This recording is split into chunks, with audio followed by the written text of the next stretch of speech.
Assalamualaikum warahmatullahi wabarakatuh. Perkenalkan, nama saya Ginas Alfianingsi. Pada kesempatan ini, saya akan mempresentasikan hasil penelitian saya dan tim yang berjudul Pemetaan Potensi Tandan Kosong Kelapa Sawit untuk Optimalisasi Energi Biomasa menjadi Energi Listrik di Provinsi Riau menggunakan metode Spatial Clustering. Saya sebagai ketua peneliti dengan anggota Bapak Miftahul Fikri dan Ibu Ananda Rizky Utami, kami mendapatkan pendanaan dari Hibah Kemdiktisaintek untuk skema penelitian dosen pemula di tahun 2025. Latar belakang penelitian kami adalah kami berangkat dari dampak negatif penggunaan energi fosil, target bauran energi nasional, serta kondisi di mana sumber daya alam Indonesia belum dimanfaatkan secara optimal, khususnya untuk energi biomasa.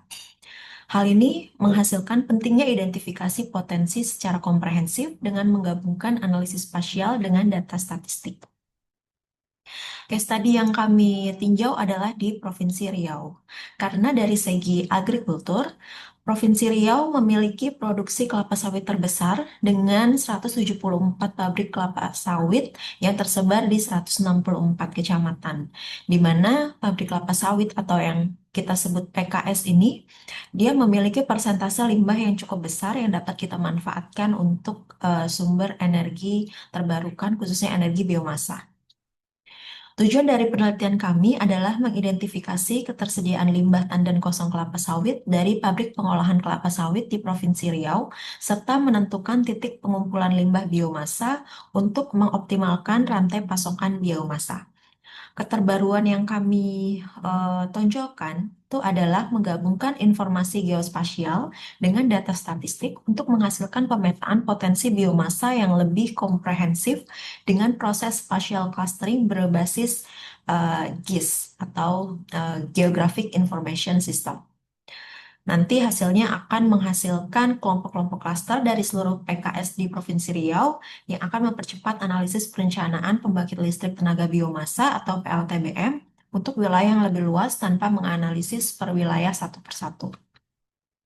Berikut adalah diagram alir penelitian kami. Metode penelitian yang digunakan untuk memetakan potensi limbah biomasa adalah dengan spatial clustering berbasis GIS seperti yang sudah saya jelaskan dengan menggabungkan Cummins clustering dan DBSCAN clustering. Di mana Cummins clustering dia akan mengelompokkan titik-titik potensi itu berdasarkan kedekatan secara spasial. Sedangkan untuk DBS scan clustering dia akan memfilter mana potensi yang besar dan yang sedikit berdasarkan density. Kemudian titik pengumpulan biomasa ditentukan dengan mempertimbangkan titik tengah klaster dan kapasitas pabrik kelapa sawit terbesar di setiap klaster yang terbentuk. Perangkat lunak yang kami gunakan adalah ArcGIS Pro, yaitu perangkat lunak berbasis GIS yang memungkinkan visualisasi, analisis spasial, dan manajemen data geospasial secara 2 atau 3 dimensi.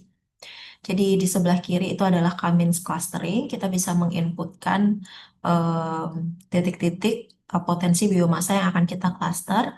Kemudian hasil dari Cummins clustering itu akan kita proses ke dalam DBSCAN clustering dengan memasukkan parameter minimum features dan juga radius distance yang kita inginkan.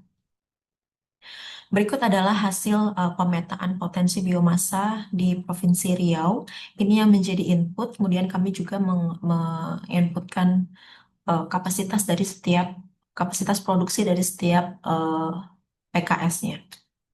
Ini adalah hasil dari Cummins-nya menghasilkan ada 11 klaster, di mana di sini kita bisa lihat bahwa klasternya masih ada beberapa yang tersebar.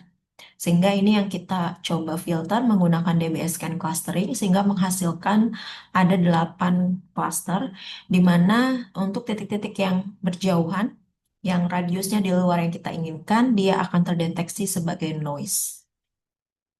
Kemudian 8 cluster ini yang akan kita proses, kita hitung masing-masing mean center dari setiap cluster supaya kita tahu di mana titik tengah dari setiap cluster.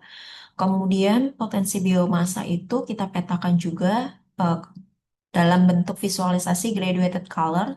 Semakin besar kapasitas produksinya, dia warnanya semakin merah, sehingga kita bisa tahu mana kapasitas yang paling besar dan mana yang paling dekat dengan min center. Kemudian proses selanjutnya adalah kita menentukan collection point-nya. Ini adalah salah satu contoh dari penentuan collection point di salah satu cluster. Nah, kemudian ini adalah hasil dari penentuan collection point untuk ke 8 cluster yang sudah terbentuk.